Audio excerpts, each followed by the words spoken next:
We have the tech to get food delivered in 15 minutes, but we all have horror stories about buying tickets. The Game Time app gives fans the advantage. Get amazing tickets in just a few taps. Fees are included, so what you see is what you pay. And the Game Time guarantee means authentic tickets at the best price every time. Take the guesswork out of buying tickets to concerts, sports, comedy, and more with Game Time. Download the Game Time app and create an account for $20 off your first purchase. Terms apply.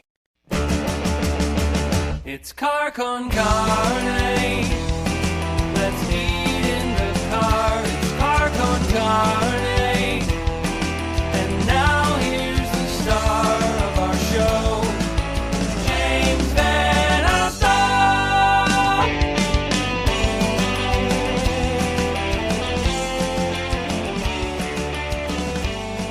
And it is Car Con Carne on a Sunday afternoon. I'm James Van Alstyne, and before we begin, it's worth mentioning Car Con Carne, sponsored by C&H Financial Services. As business owners continue to figure out and wind their way in and around the ramifications of the coronavirus, C&H is here to help. They offer a variety of products, ranging from traditional merchant accounts to a zero-cost payment processing solution, which eliminates the expense associated with accepting Visa, MasterCard, Discover, and American Express as a form of customer payment. C&H Financial Services eTap solutions, easy to set up for your business for online ordering and curbside pickup.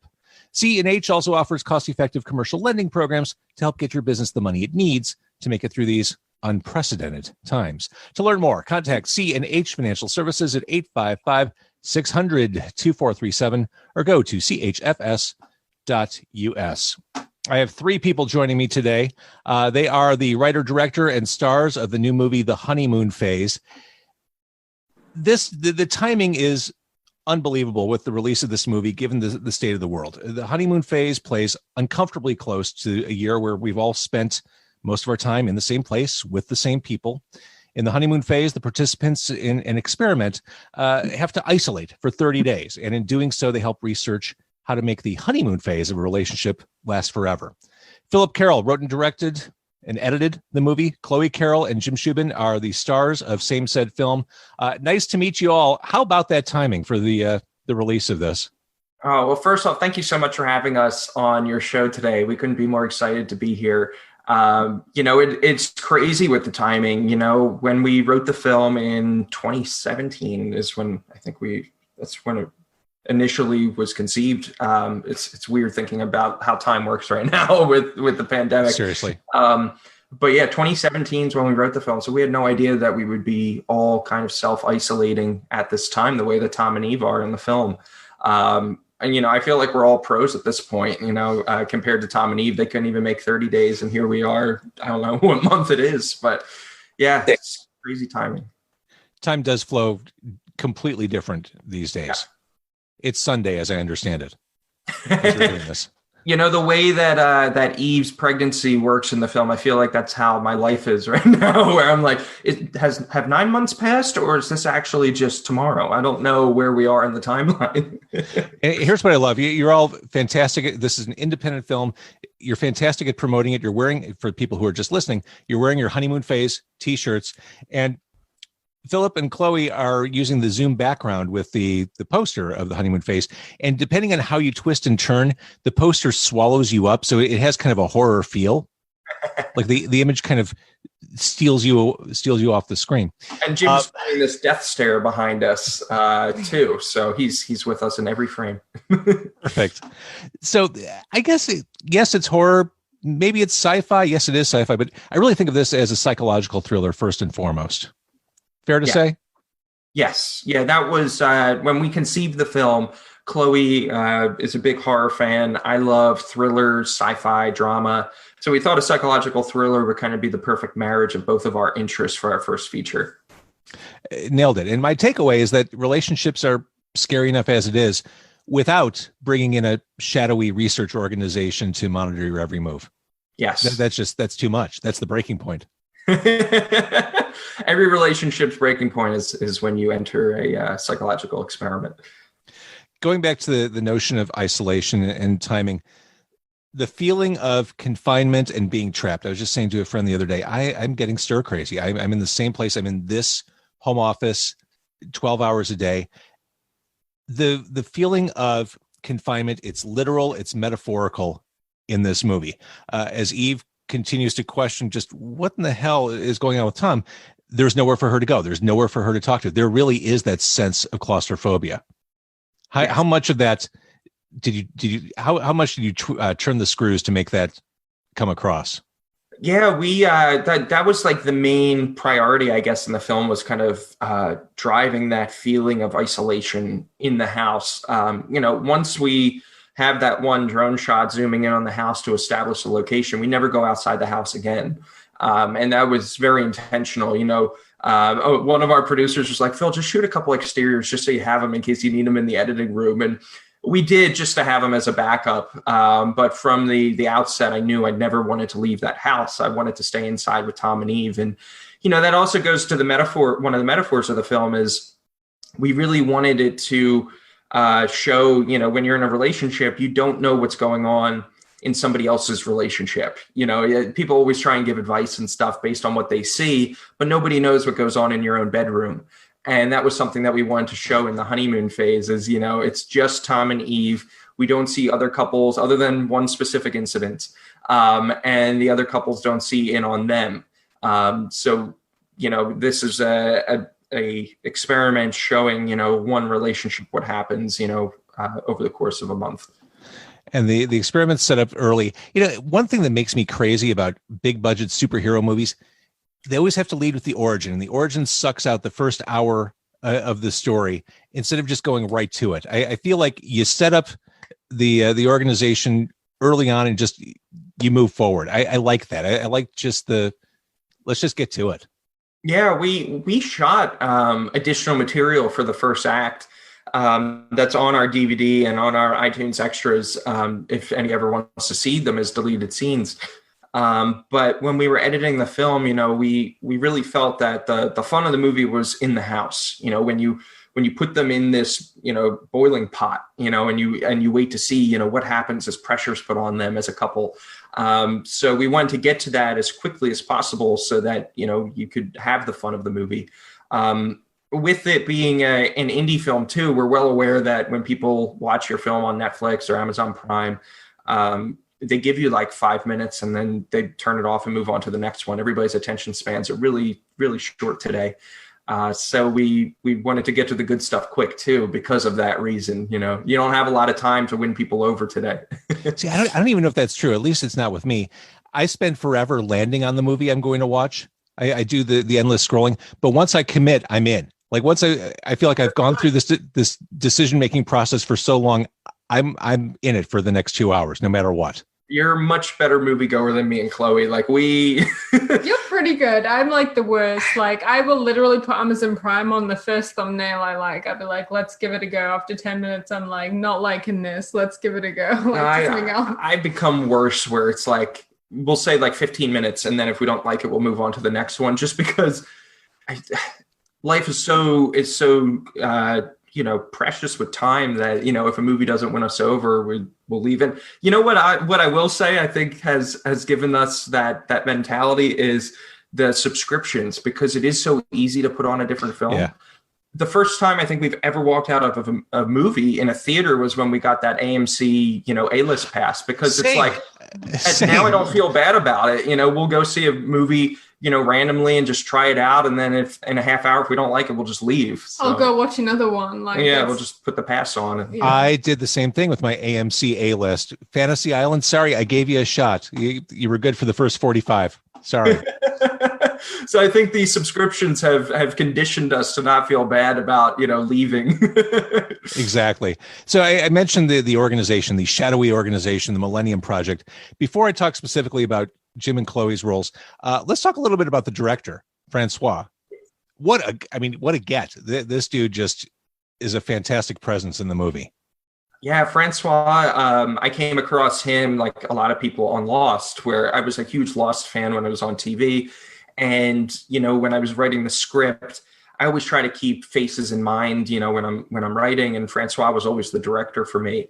So when it came time to cast the movie, I reached out on a whim, and he said he'd love to read the script and was flattered to hear from me. And, from then on, he was the role of the director. So we were really lucky to have him. And for people that don't know, fun Easter egg, this is how Jim, you tell them, how did you know Francois? Oh, from Teenage Mutant Ninja Turtles. Yeah. Who is he in Ninja Turtles? Oh, he's Shredder. Yeah. So he is only Shredder. Actually, I saw Lost, and I saw him as the director, and I went, no, that's Shredder. That doesn't make sense. Chloe and I went to a Five Below before the pandemic, and we found this Shredder cheese grater. It was a cheese shredder. That's so meta. Was it GameStop? It was GameStop. So we bought this cheese shredder that was basically Francois's face, and we sent it to him after we made the movie. We thought it was so funny. That's fantastic. So both Jim and Chloe have, I think, especially meaty roles. I think you absolutely make this movie. I mean, both of your performances are fantastic. What I love rewatching this movie and seeing how Jim moves Tom forward, like knowing where this movie ends up, just watching how it all plays out. And then toward the end, we really get to see a few dimensions of Jim's character for sure. How fun was this for you, Jim?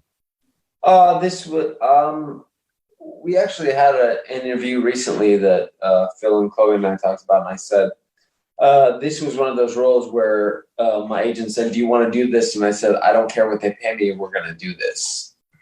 I want to do this. I have to do this. This is something you don't get the opportunity to do that often, and I want to do it. And that's exactly what you're referring to, is the multifaceted levels of the character are not that present that often in movies. And I wanted to play with that, and I wanted to play with this team. Phil as the director, and most certainly Chloe as my scene partner. I wanted to explore that and see what could happen with that. And there was no way I was going to ever turn this down. I pushed and worked so hard to be a part of this project, and I'm just so grateful that it happened. Let's talk a little bit about the names. The name Eve in the movie doesn't feel like an accident by any stretch of the imagination. Would naming Tom Adam have been a little too much? So it's funny, talking about time again, how time flies. It's I've been trying to remember what the origin of the names are. It's been so long now that I've forgotten. I know that I wanted names that were one syllable, very simple and short. And that's really, that's all I remember, right? Do you remember any discussions about the names? It's so sad, because I do put a lot of thought into what the names are of the characters. I just can't remember what that thought was. I thought it was just metaphorical for what happens in the movie. Well, that definitely has something to do with it. But we didn't go the full Monty with it because we didn't name Tom Adams. So right. we were definitely alluding to that, the creationism in the film without spoiling things. And with Eve being the mother of this unborn child. But yeah, I wish I had a more interesting answer. What was that, Jim? Spoilers. We're being careful. I'm trying to be careful. Accidental spoilers may spill out, but the real spoilers we'll keep close to the vest on this, because really, you watch this movie from the get-go. You're just waiting for that other shoe to drop, and when it does, it's like, holy shit! Okay, wow. Didn't see that. Okay, awesome. Let's talk about the evolution of Eve. Since Phillip, you and Chloe worked together throughout, how much did the character of Eve evolve through the writing process? Since you're both kind of into it. There was a lot of different versions of the script. The first draft of the script was completely different to the end draft, and it was cool for me because I got to see each version of Eve in each script. And even though like in the final one, you don't see everything from the first script, there was still some elements that I was like, oh, I'll take that, and add it to the character.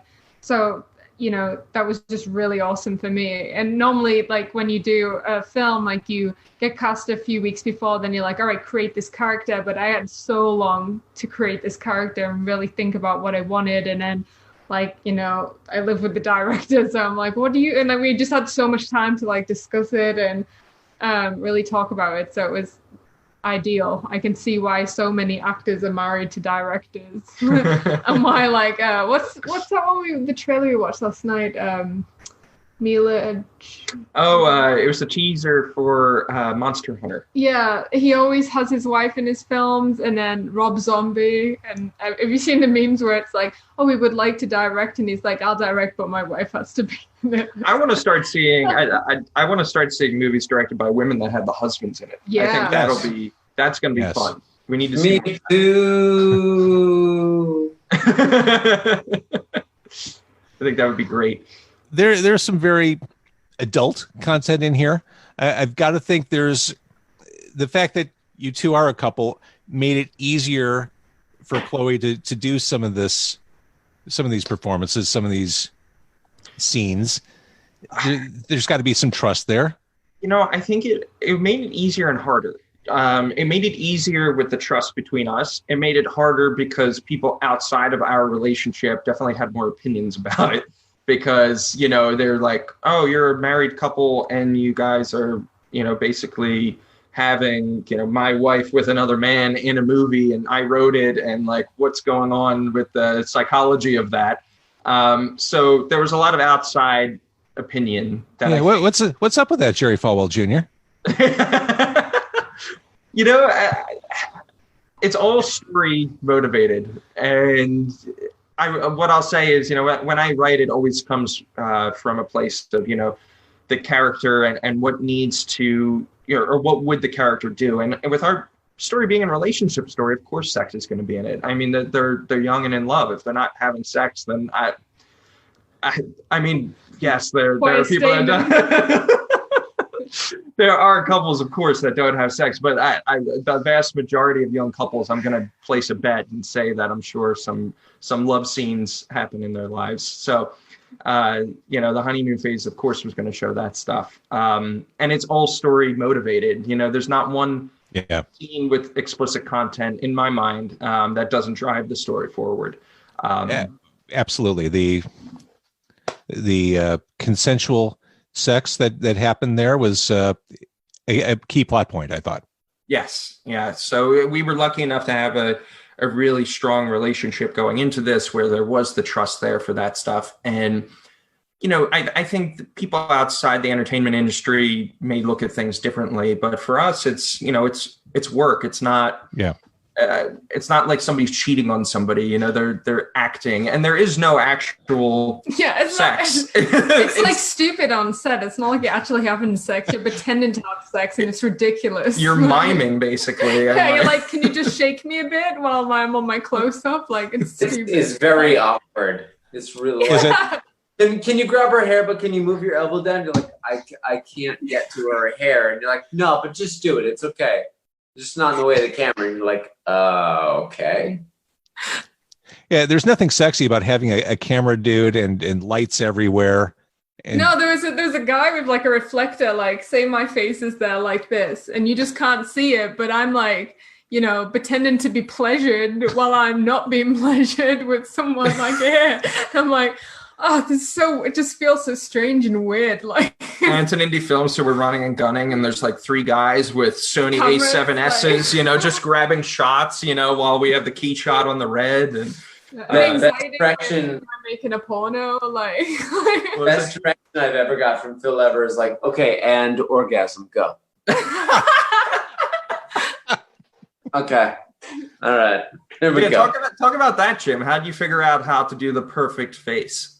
I did not. I just made something up, and I hope it worked. Well said. Well, I pretended. From a more wholesome perspective, going back to this idea that you're just waiting for the other shoe to drop. When Tom and Eve get to this place, when they begin their isolation, it feels like a Nickelodeon show. They're playful. They're playing around. Look, we can get whatever we want delivered via like a bank teller tube. This is amazing. Here's vodka. It does have that kind of almost over the top wholesomeness. Yes. Was that what you were going for, Philip? Yeah, what we talked about was we wanted it to feel like Disney World. Like the Millennium Project is like Epcot, and everything's a little bit larger than life. The music is very, positive, and the future will be perfect.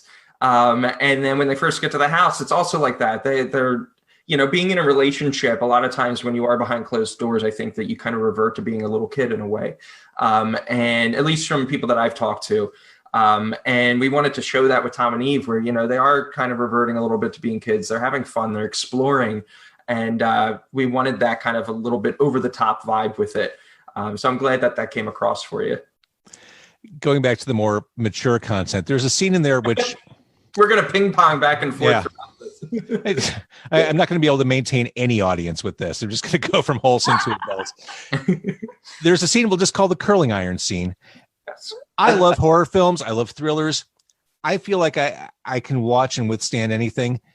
This particular scene was definitely one of those watch between my fingers kind of moments. Kind of like, oh, is it? God, is she? Oh boy, that was an intense scene. That's of all the things I take away from this movie, that's one of the ones that stuck with me for ill or well. That left a mark. I'm glad that it did. With the story being so dark at points, the curling iron scene was kind of like the climax, I guess, of Eve's transformation and her, it's a dark moment, but it is a moment of heroism for her, where this whole time Tom has been trying to control her in every facet. He's obsessed with her. He wants control of her body, how she dresses, when they, make love. He wants control of everything. And the curling iron represents, her taking back control of her body from him, albeit in a very dark manner and difficult to watch manner. But she's like, maybe you can talk about what she's thinking. When I played the role, I was just more like, at this point, she's, a little bit mentally unstable because of everything that's happened, and she's not really thinking, and she just is looking for a way to kind of punish Tom as well. Because he really wants that, so she's like, well, this is the only thing I can take from you, and unfortunately it's by hurting herself. And she's not really thinking in that moment. That's how I played it. And she's just like, all right, I'm just gonna do this right now. Like, just a messed up scene. Jim and Chloe, I've said this before, you really do make this movie. What was it like working together? Because you seem like such a natural fit on screen. Thank you. I'll take this one. So what was really cool is before we shot, we'd worked on a shot together. It was only like a tiny little micro shot.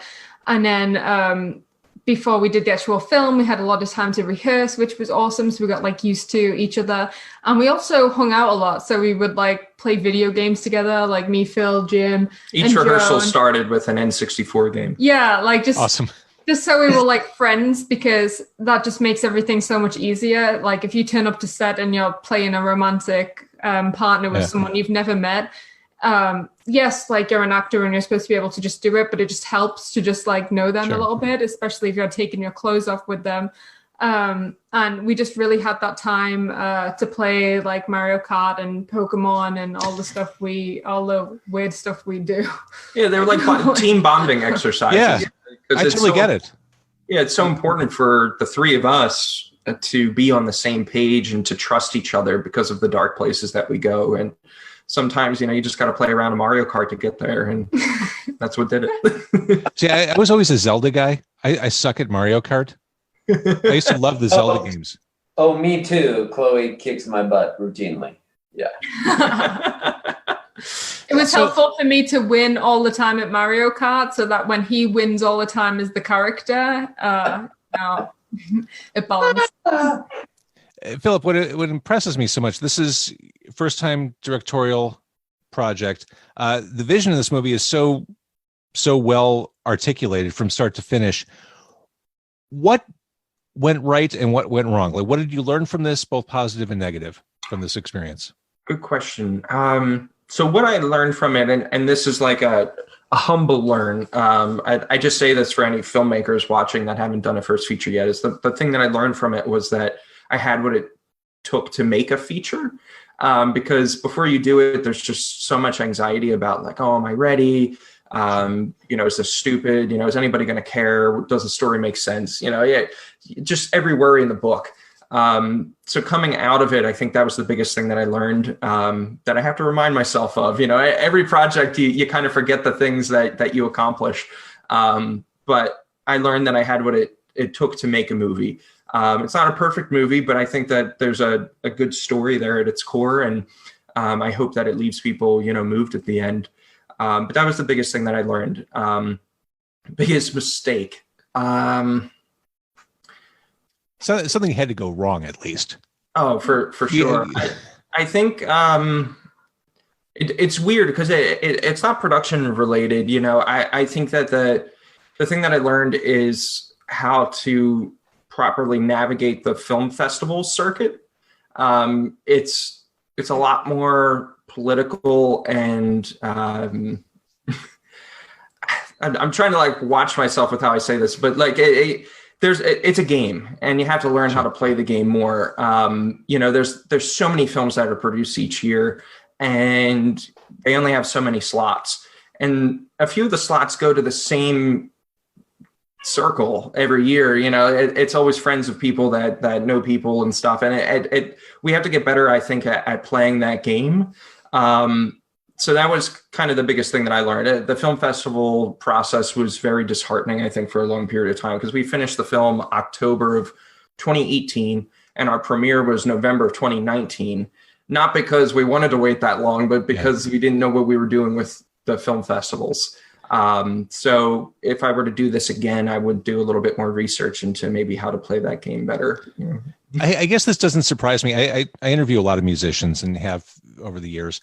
And I think there's a disconnect between the creative side of your brain and that marketing sales side. And yes, I think not that it's impossible, but it's annoying when you're a creative putting stuff out in the universe, having to kind of become that person and hustle your stuff. It feels awkward for a lot of people. And I know exactly what you're talking about with the games and the politics and all that. We see it in every creative industry. So I can imagine.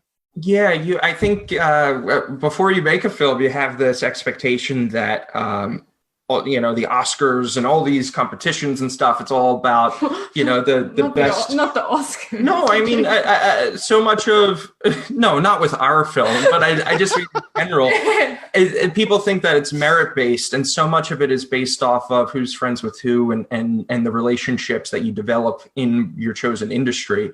And I think that's important for people to realize so that they don't take things to heart necessarily. I mean, it goes that way with the reviews too. Like from people that we talk to that have made their movies, as soon as your movie goes live, the trolls just attack it on IMDb. Yeah. And yes, some of those reviews are true and valid, but people will give zeros to things just because it's funny and they write a snarky little thing. And it goes that way with everything. I mean, with the festivals, if the person who is the gatekeeper is watching your movie, but has a different taste than what your movie is, of course, they're not going to pass it up the line. And there's nothing wrong with that.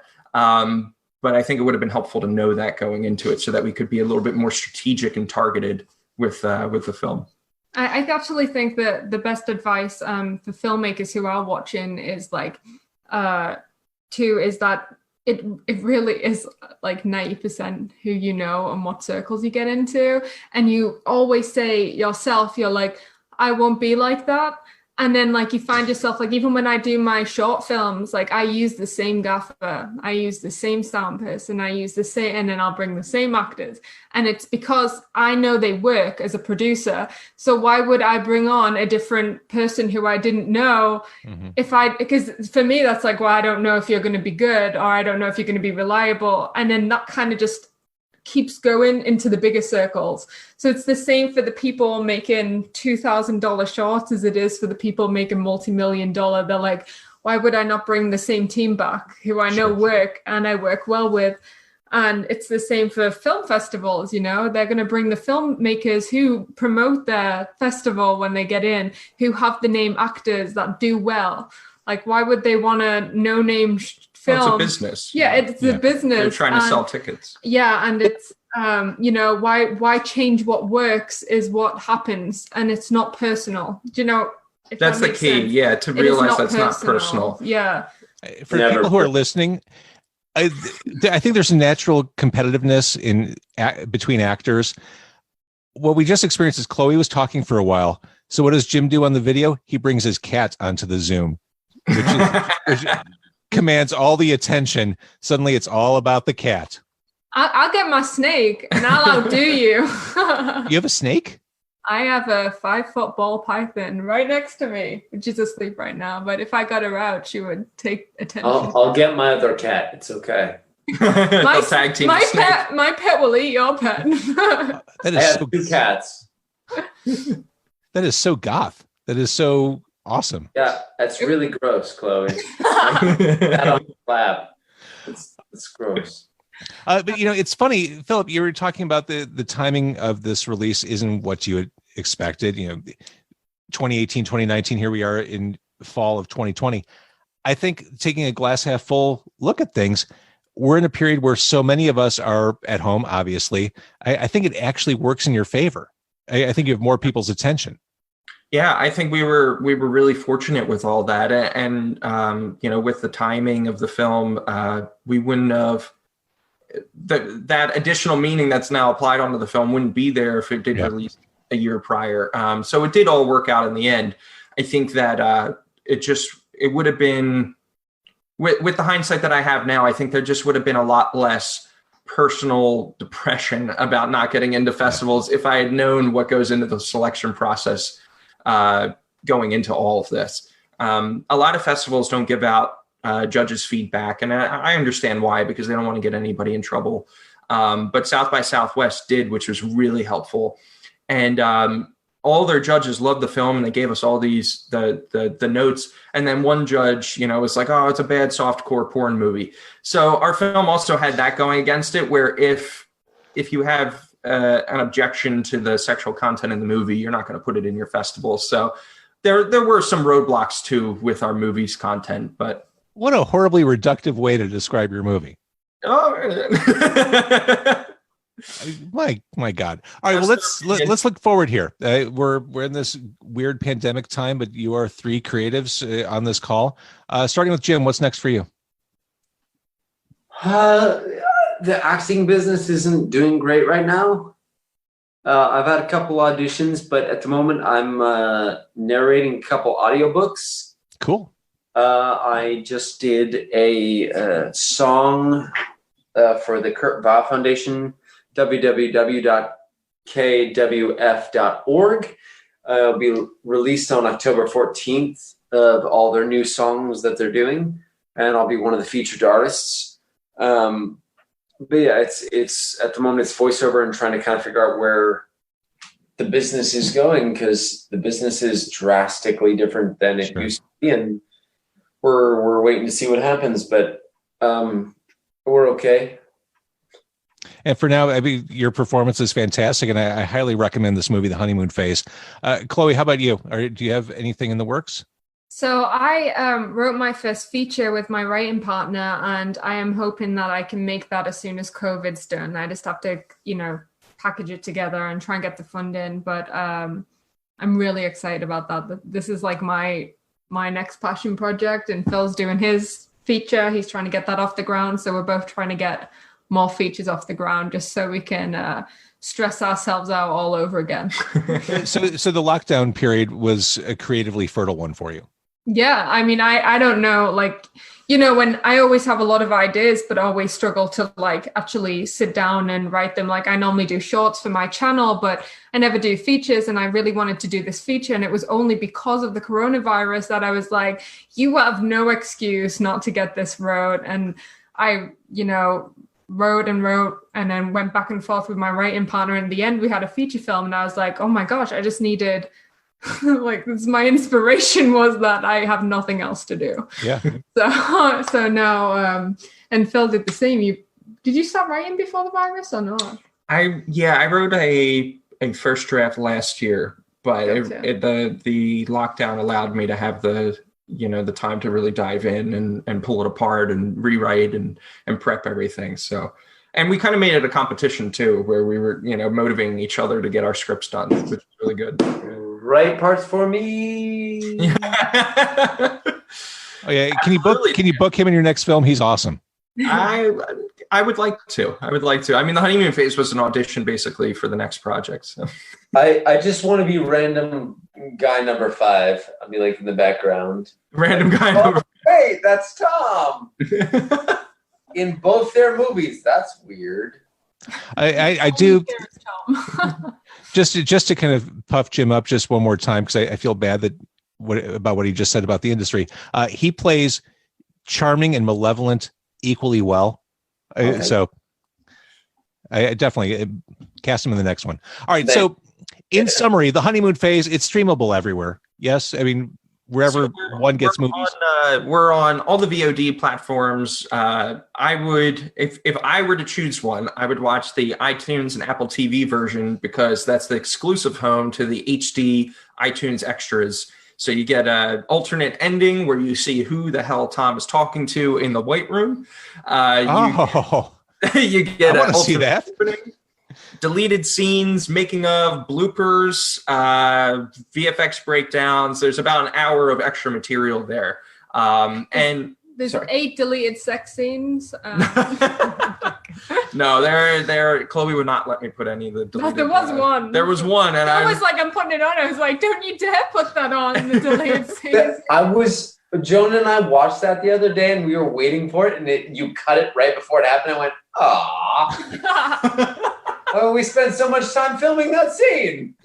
Jim, tune into Pornhub in a couple weeks. It might leak on there. We'll see. Don't you dare. It's already there. It's okay. We gotta get that ad revenue. So Apple's the go-to, but it is available on all VOD platforms. Yeah, Amazon Prime, all the major ones, and I think it's on demand also. But also on the 29th of September, our DVD just came out. Nice. So this also has all the behind the scenes that is on the iTunes version. So if you like hard media, you can get the DVD. That's available where? Target, Walmart. Target, Walmart, Best Buy, Barnes and Noble, and Amazon. Fantastic. Absolutely. Yeah. I see a lot of people on social media.